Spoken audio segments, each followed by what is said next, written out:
नमस्कार, आप देख रहे हैं चैनल 24/7। आपके साथ मैं हूं रोहित विक्रम सिंह। आगरा में अहिल्याबाई होलकर जन्म शताब्दी वर्ष स्मृति अभियान के तहत संगोष्ठी आयोजित की गई, जिसमें उपराष्ट्रपति जगदीप धनखड़ ने मुख्य अतिथि के रूप में शिरकत की। इस मौके पर सीएम योगी आदित्यनाथ भी उपराष्ट्रपति का स्वागत करते दिखाई दिए। कार्यक्रम को संबोधित करते हुए उपराष्ट्रपति ने कहा कि लोक माता अहिल्याबाई होलकर की 3री शताब्दी की जयंती एक तारीख नहीं है, यह हम सभी के लिए जीवन दर्शन है। हमें आज के दिन प्रेरणा लेनी चाहिए, संकल्प लेना पड़ेगा कि हम उनके आदर्शों पर चलेंगे। वहीं सीएम योगी ने अहिल्याबाई होलकर को नमन करते हुए कहा कि विकास में कोई बैरियर नहीं बन सकता।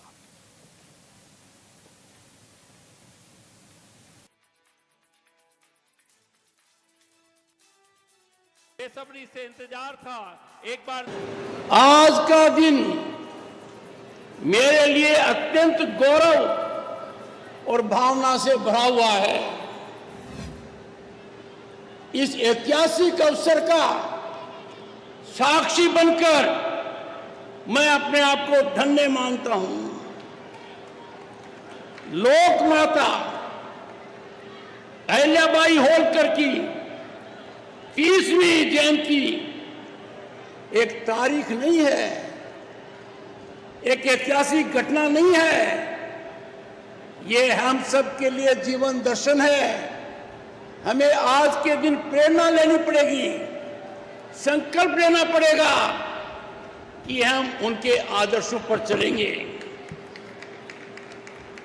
उस कठिन समय में वो महान भारत की परंपरा की प्रतिनिधि थी, जहां धर्म, संस्कृति और शासन एक ही धारा में प्रवाहित होते हैं। जैसा माननीय मुख्यमंत्री जी ने कहा, लोक माता अहिल्याबाई ने मंदिर बनवाए, सोमनाथ गुजरात, काशी विश्वनाथ, महाकालेश्वर, ओंकारेश्वर, बद्रीनाथ, केदारनाथ, भीमाशंकर, रामेश्वरम, गोकर्ण, न जाने कितने मंदिर उनके हाथ से संजीवित हुए। ऐसे मौके पर मैं उत्तर प्रदेश के मुख्यमंत्री के संदर्भ में भी कहना चाहूंगा, जो लोक माता अहिल्याबाई होलकर ने किया, उत्तर प्रदेश के आज के मुख्यमंत्री ने उत्तर प्रदेश की काया पलट दी। काशी विश्वनाथ, अयोध्या और सभी जगह मथुरा सहित यह काम होगा। आने वाली पीढ़ियां मुख्यमंत्री के इस काम को उसी तरीके से स्मरण करेंगी जिस तरीके से हम आज लोक माता अहिल्याबाई होलकर को याद रखते हैं। हमारी संस्कृति का सर्जन, संरक्षण हमारे लिए बहुत अहम है। जब औरंगजेब की क्रूरता ने, आक्रांताओं ने काशी विश्वनाथ पर प्रतिघात किया, कुठाराघात किया, उसके 100 वर्ष बाद अहिल्याबाई होलकर ने दूरदर्शिता दिखाते हुए काशी विश्वनाथ में मंदिर बनाया। यह समारोह लोक माता के द्वारा, वे महारानी एक मालवा साम्राज्य की थी, जिसका क्षेत्रफल मध्य प्रदेश और महाराष्ट्र के कुछ अंचलों में था। लेकिन मालवा साम्राज्य के बाहर अखिल भारतीय दृष्टि डाल करके उन्होंने भारत के विरासत के लिए, भारत की सांस्कृतिक विरासत की वास्तविक पहचान करने के लिए मुगल कालखंड में भारत की अस्मिता और अस्तित्व के प्रतीक, आस्था के प्रतीक जिन पवित्र मंदिरों को विदेशी आक्रांताओं ने नष्ट भ्रष्ट कर दिया था, उनकी पुनर्स्थापना का कार्य करने की जो महती कार्य आज से 250 वर्ष पहले किया था, उसके प्रति कृतज्ञता ज्ञापित करने का समारोह है लोक माता की त्रिशताब्दी यानी 300वीं जयंती समारोह का ये महोत्सव। जब भी समाज अपने नायकों से, राष्ट्र नायकों से, नायिकाओं के प्रेरणादायी व्यक्तित्व और कृतित्व से प्रेरणा प्राप्त करके अपनी आगे की कार्य योजना बनाता है, एक प्रेरणा और प्रकाश प्राप्त करता है, तो दुनिया की कोई बाधा, दुनिया का कोई बैरियर उसके मार्ग में बाधा और बैरियर नहीं बन सकती है। और यह लोक माता का वह विराट व्यक्तित्व और कृतित्व दिखाता है। उन्होंने जो कुछ भी उस कालखंड में किया, महिला सशक्तिकरण करने के लिए, हस्तशिल्पी और कारीगरों के लिए, अन्नदाता किसानों के लिए, युवा शक्ति के लिए, सुरक्षा के लिए और भारत की विरासत को बचाने के लिए वे अविस्मरणीय है, अभिनंदनीय है। भारत की विरासत को बचाने के लिए जो कार्य उन्होंने किया, इसमें राजकोष का पैसा नहीं खर्च किया। इसका पैसा उन्होंने स्वयं के लिए अर्जित, उनकी स्वयं की संपत्ति से जो अर्जित होता था, उस धनराशि से ही उन्होंने पुरी के मंदिर का, गया के मंदिर का, काशी विश्वनाथ के मंदिर का, केदारनाथ धाम के मंदिर का, महाकाल के मंदिर का, ओंकारेश्वर के मंदिर का, सोमनाथ के मंदिर का, भीमा शंकर के मंदिर का और रामेश्वरम के मंदिर के पुनरुद्धार का कार्य उन्होंने किया था। याद करिए, एक लंबी श्रृंखला है, इसकी लंबी श्रृंखला है। और जीवन कितना जिया था? मात्र 70 वर्ष। बहनों और भाइयों, यही तो लोक माता का विराट व्यक्तित्व और कृतित्व है जो हम सबको आज एक नई प्रेरणा और प्रकाश प्रदान कर रहा है। और इसी से प्रेरित होकर के आज डबल इंजन की सरकार प्रधानमंत्री मोदी जी के नेतृत्व में उन सभी कार्यक्रमों को व्यवस्थित तरीके से आगे बढ़ाने का कार्य कर रही है। और खबरों में बढ़ेंगे आगे। कानपुर में सपा महानगर अध्यक्ष समेत 300 अज्ञात सपाइयों पर मुकदमा दर्ज किया गया है। दरअसल पीएम मोदी के आगमन से एक दिन पहले सपाइयों ने बिजली संकट, बिजली के निजीकरण और महंगाई के विरोध में प्रदर्शन किया। वहीं कोतवाली पुलिस ने प्रदर्शन की अनुमति न दिखा पाने पर सपाइयों के खिलाफ केस दर्ज कर दिया, जिसको लेकर महानगर अध्यक्ष ने कहा कि जनता की समस्याओं को उठाना हमारा काम है, हम मुकदमे से नहीं डरते।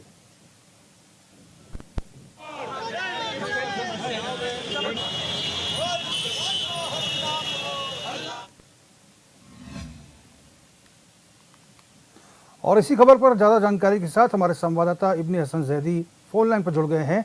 इब्ने, क्या था पूरा मामला और क्या इनके पास अनुमति नहीं थी और मुद्दे क्या थे, किस चीज को लेके विरोध कर रहे थे? देखिए रोहित, मैं आपको बता दूं कि प्रधानमंत्री मोदी जी के आने से एक दिन पहले सपाइयों ने जो है हल्ला बोल प्रदर्शन किया था। और ये हल्ला बोल प्रदर्शन जो था वो बिजली संकट, बिजली के निजीकरण और महंगाई को लेकर इन लोगों ने विरोध प्रदर्शन किया था और जिसका नाम इन्होंने दिया था हल्ला बोल प्रदर्शन। हल्ला बोल प्रदर्शन में ये लोग जो है अपना कलेक्ट्रेट तक निकाल के गए थे। यहाँ पे काफी उनके कार्यकर्ता और भीड़ इकट्ठा थी और इन लोगों ने जाके अपना धरना प्रदर्शन तो किया, लेकिन उसके बाद जो है इन लोग 300 लोगों के ऊपर, अगर आपको बताएं कि सपा महानगर अध्यक्ष फजल महमूद है, इनके साथ साथ 3 अज्ञात सपाइयों पर जो है वो मुकदमा दर्ज किया गया है। वहीं अगर हम पुलिस की बात करें तो पुलिस का सीधा सा कहना है कि इनके पास इस प्रदर्शन के लिए कोई भी परमिशन नहीं थी। इनसे परमिशन मांगी गई, ये लोग परमिशन नहीं दिखा पाए। जिसके बाद इस सभा का मुकदमा दर्ज किया गया है। वहीं अगर महानगर अध्यक्ष फजल महमूद की बात करें तो उनका सीधा सा कहना है कि जनता की समस्याओं को उठाना हमारा काम है और हम मुकदमे से डरते नहीं हैं। इस तरीके के हम और भी अगर जनता से जुड़े मामले होंगे, जनता के लिए हम आवाज उठाते रहेंगे, ऐसे प्रदर्शन करते रहेंगे, चाहे जितने भी हमारे ऊपर मुकदमे हो जाएं। जी रोहित। चलिए, बहुत बहुत धन्यवाद इब्ने हसन जैदी तमाम जानकारी के लिए।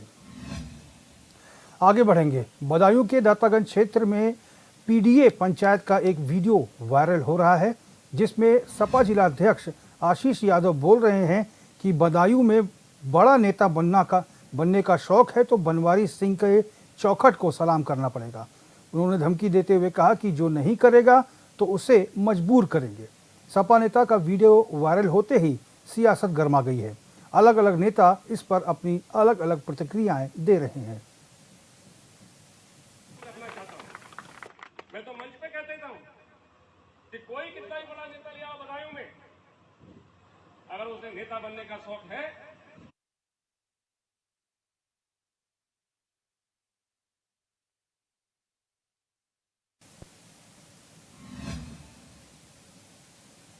और रिंकू भारद्वाज हमारे संवाददाता ज्यादा जानकारी के साथ फोन लाइन पर जुड़ गए हैं। रिंकू, क्या है पूरा मामला? जिलाध्यक्ष का जो वीडियो वायरल हो रहा है, आखिर क्यों इतना राजनीतिक तूल पकड़ रहा है?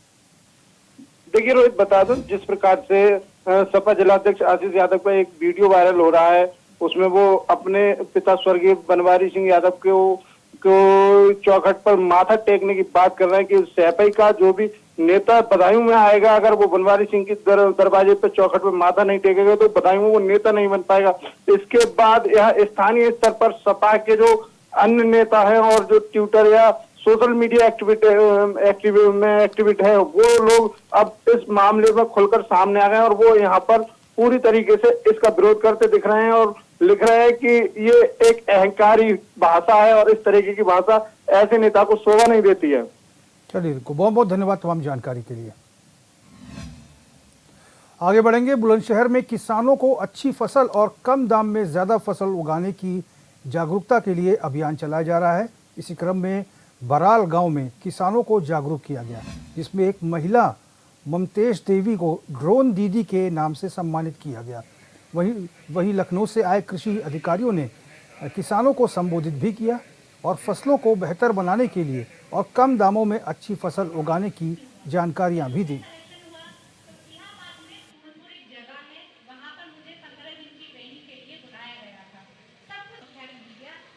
उसकी जो धनराशि होगी, उसका जो 2% धनराशि होगी वो जो है ली जाती है। और इसी तरह रबी में जैसे हमारा गेहूं का है, कास्ट ऑफ कल्टिवेशन मान लीजिए 48,000 रुपये आ रहा है, तो हर जनपद का अलग अलग करके करते हैं और जो धनराशि आती है वो उसके हिसाब से फार्मर से प्रीमियम काटा जाता है। इसमें क्या मैं बताना चाहूँगा कि जैसे लॉसेज होता है तो उसमें गवर्नमेंट में 50% का है, 50% अगर लॉस होगा तभी जो है कितना लॉस होना चाहिए। नहीं, लॉस अगर जीरो हो गया तो आपको देने देना है। ग्राम पंचायत स्तर पर 50% अगर फसल लॉस हो जाती है तो प्रीमियम की जो प्रीमियम जिन लोगों ने उसमें प्रतिभाग किया है वो उसके हकदार हो जाते हैं। मैं यहाँ पे ये भी कहना चाहूंगा कि जैसे मान लीजिए एक गांव में 200 लोग हैं और केवल प्रीमियम की धनराशि 50 लोगों को कटवाई है, तो इसका जो लाभ होगा केवल 50 किसानों को दे होगा, बाकी जो 150 किसान उनको नहीं मिलेगा। इसीलिए इस अभियान में हम लोगों ने प्रयास ये कर रहे हैं, क्योंकि प्रीमियम की जो धनराशि बहुत नॉमिनल है और बदलते मौसम को देखते हुए हम सभी किसान भाइयों से अनुरोध करेंगे कि ये बीमा। कानपुर की चकेरी पुलिस ने फतेहपुर की ओर से आ रही मवेशियों से भरी गाड़ी को पकड़ लिया है। इसमें करीबन 300 मवेशियों के होने की आशंका है। इस कार्रवाई को एसीपी चकेरी एसएस रामटेक के नेतृत्व में अंजाम दिया गया। फिलहाल पुलिस पकड़े गए चालक से पूछताछ कर रही है।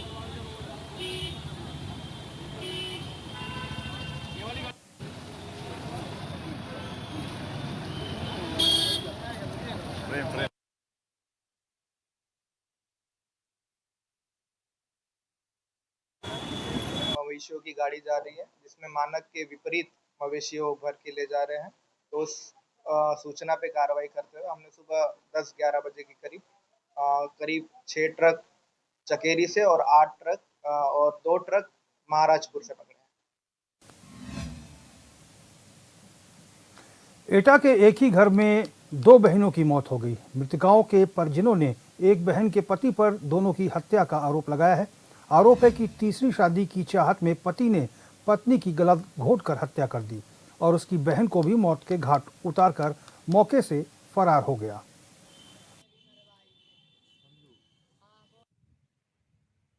पुलिस मामले की जांच कर रही है।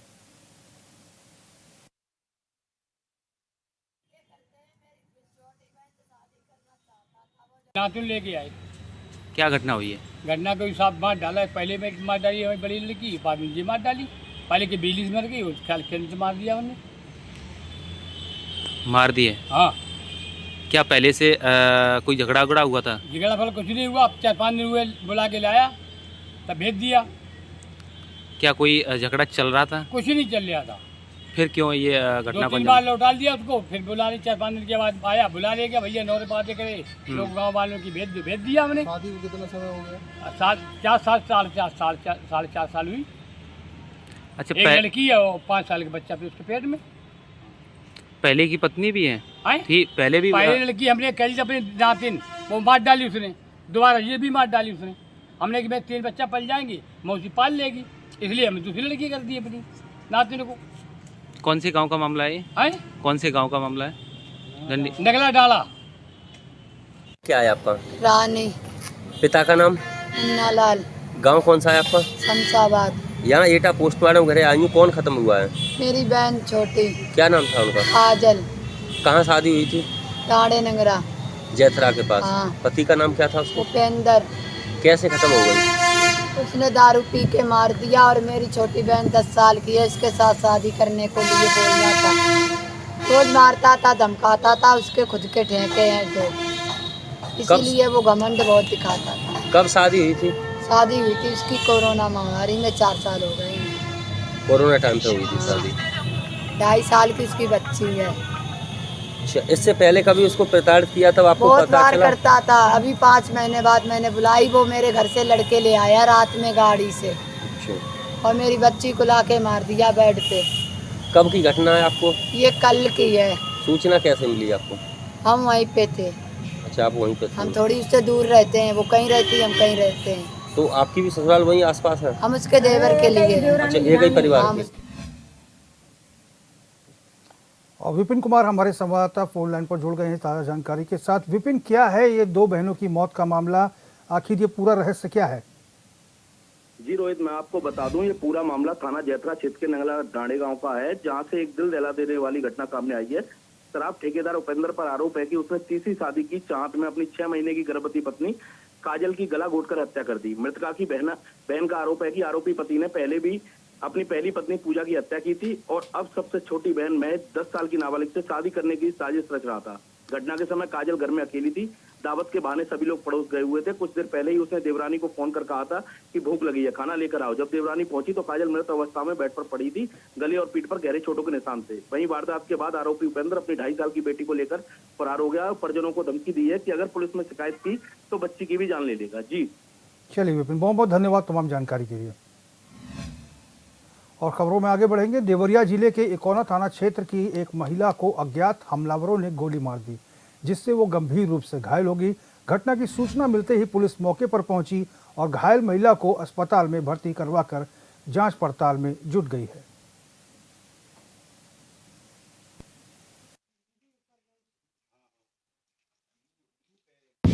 आज जनपद देवरिया के थाना इकोना में सूचना मिली कि एक महिला जिसका नाम दुर्गावती है घायल अवस्था में मिली है। इस सूचना पर तत्काल पुलिस इकोना पुलिस मौके पर पहुंची और घायल को अस्पताल भेजा गया। उनके पति श्री गुलाब यादव ने इस संदर्भ में थाना इकोना पे तहरीर दी है। उसमें उन्होंने अपनी पुत्री जिसका नाम ममता यादव है उन्हें और उनके 3 सहयोगियों को आरोपित किया है। इस संदर्भ में साक्ष्य संकलन एवं विधिक कार्रवाई। और विजय तिवारी हमारे संवाददाता ज्यादा जानकारी के साथ फोन लाइन पर जुड़ गए हैं। विजय, महिला को गोली मारी गई है अज्ञात लोगों के द्वारा, क्या है पूरा मामला? जी, आपको बता दें कि ये पूरा मामला है। महिला अपने इलाज के लिए पकड़ी बाजार गई थी, जहां से इलाज करा करके घर जा रही थी और रास्ते में ही उनके संज्ञान में आया है कि उसकी महिला की ही पुत्री ममता यादव ने अपने 3 सहयोगियों के साथ ये हमला कराया है। ये पूरी घटना बीते कुछ समय पहले एक बलात्कार का मुकदमा दर्ज है, जिसमें कि ये महिला गवाहीदार है, जो कि न्यायालय में गवाही के लिए भी चल रहा है मामला, जिसके ये विवाद और तनाव बना हुआ था और आज इसमें महिला को गोली मारी गई है, जिसमें इनकी स्थिति गंभीर बनी हुई है।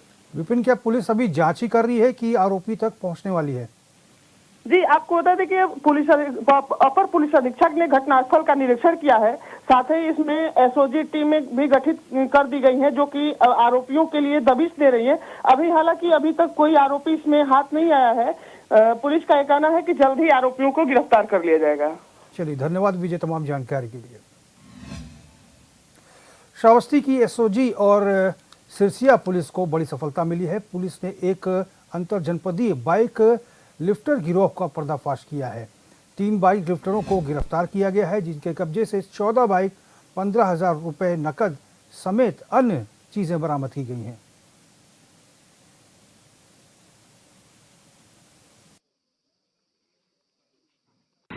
कल थाना सिरसिया और एसओजी टीम के संयुक्त प्रयास से नेपाल की अंतर्राष्ट्रीय सीमा के पास भचकाही के जंगल में कुछ अभियुक्त देखे गए। उनकी घेराबंदी करके उनकी गिरफ्तारी की गई। तो इसमें से तोताराम नाम का व्यक्ति जो गैंग लीडर है, इसके पास से एक मोटरसाइकिल, 9,000 रुपये और कुछ अन्य दस्तावेज बरामद हुए। इनकी निशानदेही पर जंगल में छुपाई गई 14 मोटरसाइकिलें बरामद हुई हैं। ये मोटरसाइकिल इसमें 2 टीवीएस की, 5 बाइक बजाज की, 6 हीरो की और इस तरह कुल 14 मोटरसाइकिल बरामद हुई है। इनके पास से कुल मिलाकर के 15,000 रुपये बरामद हुए हैं और कुछ नकली कागजात और आरसी हुए हैं, जिन्होंने ये नकली तरीके से बना करके फर्जी तरीके से नेपालियों को बेचने की योजना थी कि नेपाल में इनको काफ़ी महंगे दाम में बेचने में इनको सफलता मिलती है। तो चोरी के औजार, पेंचकस, वायर कटर वगैरह भी बरामद हुए हैं और चोरी में प्रयुक्त एक मोबाइल फ़ोन बरामद हुआ है। इस तरह 3 अभियुक्तों से 14 मोटरसाइकिलें बरामद करने में हमारी एसओजी टीम को और एसओ सिरसिया के नेतृत्व में उनकी टीम ने सफलता पाई है। इनके लिए एक उचित पुरस्कार की घोषणा की है। कवि कुमार विश्वास के भाई को कई बार धमकी मिल चुकी है। वे सीसीएसयू में प्रोफेसर हैं। उन्होंने कहा कि 3 साल में 10 बार उनको धमकी मिल चुकी है। वहीं अब उन्होंने पुलिस की सुरक्षा की मांग की है। साथ ही पुलिस की कार्यशैली पर भी सवाल उठाए हैं। उन्होंने कहा कि इतनी बार धमकी मिल चुकी है, लेकिन पुलिस अभी तक उन्हें गिरफ्तार तक नहीं कर सकी।